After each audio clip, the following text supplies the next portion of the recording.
All right, and joining us tonight is actor, writer, producer, Richard Scott. Rich Money, thanks for joining us, man. I appreciate you stopping through and kicking it with some knuckleheads like us. For those folks that aren't familiar with you, if you can just tell them a little bit about yourself. Yeah, for sure. So, hello everyone. My name is Richard Scott. I really don't do the accolades thing, but I went to Harvard. I'm a Prince of Maryland, where I essentially was one of the young gunners under the O'Malley administration, planned campaign events for him, wrote speeches for Lieutenant Governor. I was Lieutenant Governor Brown's special assistant, served in the border regions, worked in politics, like a lot. Van Jones, who's now on CNN, was my mentor for a while. Ridden in presidential motorcades, East and West Wing clearance to the White House. It's a long, long road, including a stop in Russia, in Moscow, where I got investigated by the Russian FSB because of my government background. Long story short, I didn't like the man I was becoming when I was working in government and politics. I was definitely doing it for the wrong reasons. I'm not gonna lie, I wanted to be the guy. I wanted to live at, 101 State Circle, and I wanted to live at 1600 Pennsylvania Ave, but it was all for the wrong reasons. Had like a come to Jesus moment. In New York City, on my sister's couch, watching a TV show called Radio Free Roscoe, and my favorite song, One Marathon, was playing. And in that moment, I realized that I didn't want to do that anymore. So I switched it up. Went to grad school, got an MFA instead of going to get my JD MBA, and then moved out to LA, started writing. Been in a couple small shows, small movies, nothing worth mentioning. Moved into writing, currently working in a production company. I've got 2 TV shows that I'm sending out right now. One is actually going to a major record label to attach major talent. So it's called A-pop. I can say that, but I can't say anything else, God willing. Okay, all right. And yeah, that's my life, man. I came out here since I made the transition to LA, man. I would say I definitely fell from grace. God humbled me in a way that I did not expect. Can I curse on here? Yeah. Go ahead. Okay, cool. I was like back home, I really thought I was that nigga. Like, I really thought I was that nigga. Like, I was the Iota at 17 with a Cadillac dating the fine-ass Delta, like, on campus. I had an office on campus. I really thought the shit of myself. And then all the political stuff just, head went out there. Then I moved out to LA and no one cared. No one cared about my accolades. No one cared about my background. No one cared that I went to Harvard. Like, no one gave a fuck. And for me, I'm used to like being like the young gunner, like people are like, oh yeah, blah, blah, blah. And so it took me a long time, bro. Like, the woman I'm dating now, she thinks I'm bragging when I talk about my old life, but I'm not.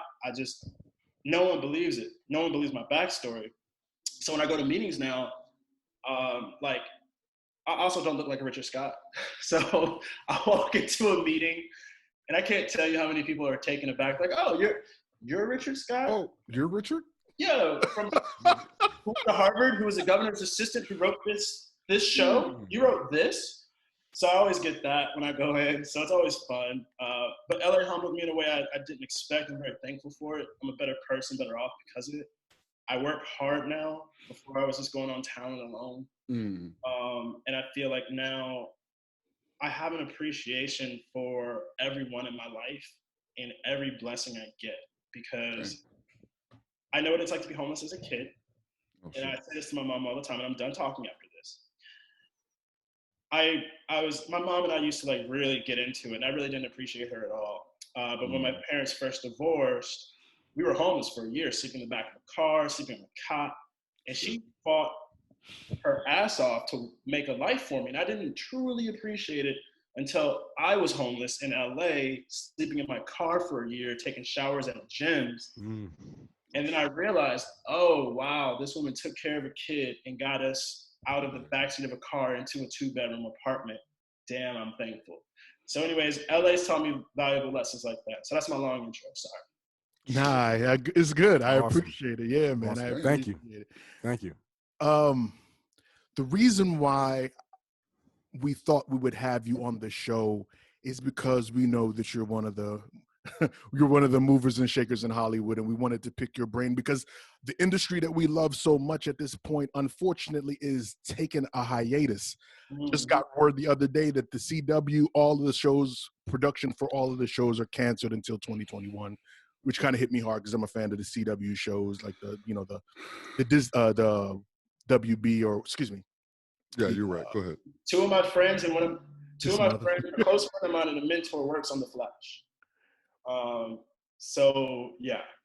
Yeah, so where do you think the industry is going to go at this point, given circumstances? Because the last time we had our conversation, you really laid out somewhat of a bleak storyline, talking about these pods that folks are working in or whatever. Yeah. Can you go into that, man? Yeah. So as far as TV, okay, so the way I like to explain it, there's a macro and a micro. Macro level, demand is very, very high. However, it's the supply side. It's comparable to the meat shortages right now, where in December we might not have meat in stores. It might cause a 2-year chain reaction. What's happening now is you've got shows that require all these people, right? A show, it doesn't matter if it's animation, it doesn't matter if this is YouTube Red, this is Hulu. Mm-hmm. There are hundreds of people who are staffed on these projects. And hundreds of people have to come together. I work in the studio a lot, and you see these people interact on a daily basis. So you don't really understand how many people have to work together to make this happen. Mm-hmm. So there are shows that are taking that leap of faith, as I would say. I would say take a leap of faith, not saying take a risk. You're essentially having production pods. These people, similar to doctors in ER units, are essentially coming together to create their projects. However, when they go home, they're self-quarantined or, they're living alone because they know that they're putting themselves or their families at risk of contracting and spreading COVID. So that's what we're going to see for the shows that are able to go. We're going to see smaller, tighter shows. Think about, what I love thinking about? I love thinking about The Dark Knight Rises. Do you remember that scene where like Bane and Batman are fighting on the steps? Sure. Yep. So that scene's probably not going to happen for like a year, right? You probably can't film that scene really for like a year until we have a vaccine, or at least until we have enough. Because think about, how can you do a fight scene like that social distancing? And when you think about it, bro, right. This is Spanish flu all over again. This is 1917, 1918 all over again. History is unfortunately repeating itself due to leadership in government. I'm not going to get too political, but... No, we dig it. He's trash. Totally dig it. But as someone who indeed plans to be president, it's ludicrous to see someone in the senior administration so haphazardly handle this. But this is literally Spanish flu all over again. And in the Spanish flu, areas on the coasts and certain cities inland, mainly cities inland, they got out of pocket. They thought that they were cool. So they opened up. Next thing you know, you got Detroit, you got St. Louis, boom, these massive spikes. So that's gonna happen most likely. We're looking, I think it's gonna happen probably in the next 3 months. We're gonna see another spike. Mm-hmm. If the disease mutates in December and we still don't have a vaccine, or if the vaccine we have is for one different strain, you can't put people in that position as a studio because lawsuits. Yeah. So what that means is a lot of actors on my level, the people who are still going to auditions, are kind of fucked. I mean, my former, I'm thankful I now have my own home, but my former roommate, he moved because he didn't see a future here for the next 16 to 18 months, truly. So it's tough. And if you work on the production side, I mean, if you're an animator, yes, you can work. Yes, you can do VO at home. Mm-hmm. So yes, there's an advantage there. If you're a documentary filmmaker and you can get access to tests or you do social distancing, yes. So you're going to see an uptick in documentaries. You're going to see an uptick in things like The Last Dance with Michael Jordan. A lot of those pieces are going to get pushed forward, which is good because I think collectively those projects will make us think a little bit deeper anyway. Right. We're going to see a lot more like talk shows, just people talking.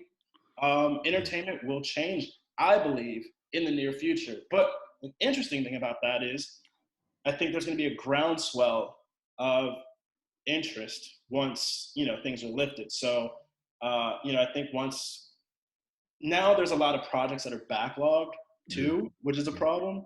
So for someone like me who's got a project that people love, well, that's great. They might love it, but now there's 3 other projects that they've already greenlit, contractually they're obligated. So I'm sitting on the sidelines. So it has a potential to push my career back.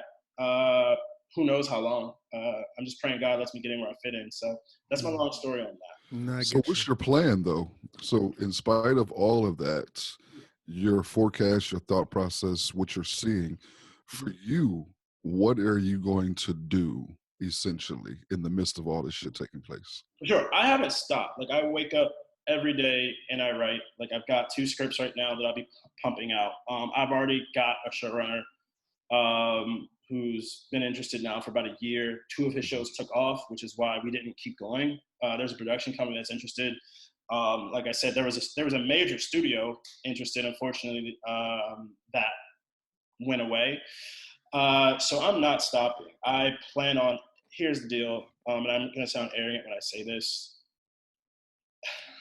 Yeah, I am. I'm sorry, but like I truly believe God has put me in situations before where no one thought possible.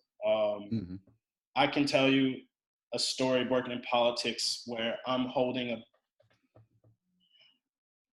literally walking the line that the governor and the lieutenant governor are walking during their inauguration. You feel me? Like I was that one person that's walking down that line before them, showing them the path of where to go, stepping out onto the platform, overlooking their speech and 10,000 people. So I think for me, I've got like this dogged determination and I've got this background that kind of forces me to keep going. So I do think I'm that person that's going to make it.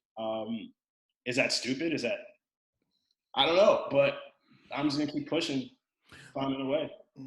I think the circumstances require for you to have that type of mentality anyway, you know what I mean? To be able to push yourself through it, because folks that don't have that type of vision, that type of insight, Lord knows they always fall to the wayside, man. And this is what I want to say. And the last time we all spoke was, all right, the way I see this is an opportunity of a lifetime for a lot of people. I agree. Here's why I say this. And this is terrible. Yeah. This is terrible because millions of people are sick, hundreds of thousands of people are dying. But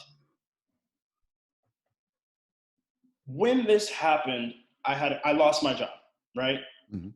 Boom, you're on unemployment. I'm on unemployment for the first time in my life. I don't know what that's like. I've always worked. I've always had 2 jobs, 3 jobs. Okay, cool. My roommate's leaving. Your rent has now doubled. Damn. Okay, cool. Okay, now because you lost your job, your health insurance is gone. Okay, cool. And then the next day, your aunt, who literally held you 5 minutes after you were born, who's like your second mother, passes away in Mexico. You can't go see her. Her body has now been burned to ashes within 24 hours because Mexico don't play that shit when it comes to COVID. No, they don't. There's not even a funeral. All the financial shit gets pushed back because my uncle can't get back from Mexico. And worst of all, our family, we're all spread apart, so we can't even grieve together. Damn. So that all happened in about a week and a half. And I said to myself in that moment, I always say I'm a man of God, a man of faith. It's like now is the time where I have to lean on it. And I thank God for my mother and my sister, the woman I'm dating. I think she's going to be my girlfriend by the end of the week. But like, don't get yourself in trouble. To this, don't ruin it. I know. Don't ruin. Point, edit point. Point. Edit. But they were all there for me, man. And I said to myself in that moment, like, I can't let these people down, bro. Like, I can't. Like, if I'm really going to be the man of my dreams, which is what my mantra is, if I'm going to really be the man of my dreams, I got to be the man of my dreams. That's an awesome saying, man. That's an awesome saying. Don't tell that shit, Sean. I'm going to. It's going to be on the T-shirt before. Dark skinned motherfuckers are thieves. Thieves like a mug. What? All right. Shameless plug real quick. No doubt. Go ahead. Go ahead, please. I want to do a shameless plug for one of my mentors. His name is Billy Parrish. He wrote a book called Making Good. Making Good. It's on Amazon. He's a cool-ass white dude who started the Energy Action Coalition. I became the National Policy and Organizing Fellow under him. And he wrote this amazing book called Making Good that helped reshape the way that I behave, and the way I see myself. And it's just an actual phenomenal book. So to anyone watching, I would check it out. And Billy Parrish, thank you. I still have your laptop. Thank you for letting me borrow your laptop. Billy, yeah, no doubt, no doubt, no doubt. I keep it as a keepsake because I'm like, he put me on the Van Jones, like, you know, that dude's a cool dude, man. Cool dude. Okay. All right, let me ask you this question, man. Given circumstances, where do you think the livelihood or the presence of movie theaters are going to be in the future? Because a lot of networks are talking. In an interest of full disclosure, my wife works for Comcast Universal, but I know that Comcast has taken the steps of pushing their own stuff on their own platform and taking that step back and saying, nope, they're not going to put stuff in the movie theaters. Where do you think movie theaters are going to be within the next, let's say by December time? Okay. So right now we're seeing a spike in drive-in theaters. There's the Paramount down here. There's a Starlight in Atlanta, Georgia. There's a bunch of drive-in movie theaters in Utah. These are antiquated forms of entertainment, and they're not really cost-effective. But now they are because of social distancing. So I personally know that if I were in Texas right now, with all due respect to all the movie theaters, I wouldn't be caught dead risking my life to watch any movie. I don't care how far apart you tell me I am. Yeah. I'm not going. Sure. So the brick and mortar theater, I won't say it's going to die. It is going to change. The relationship, the dynamic between theaters and studios is going to change. It was tenuous to begin with. And AMC and Regal, of course, we all know that they told NBC Universal, hey, you're done. You're not in our theaters anymore because of what happened with, I believe it was Trolls. Yep. What we're going to see, unfortunately, is we're looking at is an investment opportunity for some people. I always plug it. Right now, AMC stock is like $4.64, I think it is. The risk here is that they might file for bankruptcy or they may be bought out by Amazon. Amazon is a studio and it's always wanted to own its own theater. NBC Universal is also another potential buyer to buy certain chains. I mean, these chains can only hold on for so long before they go belly up.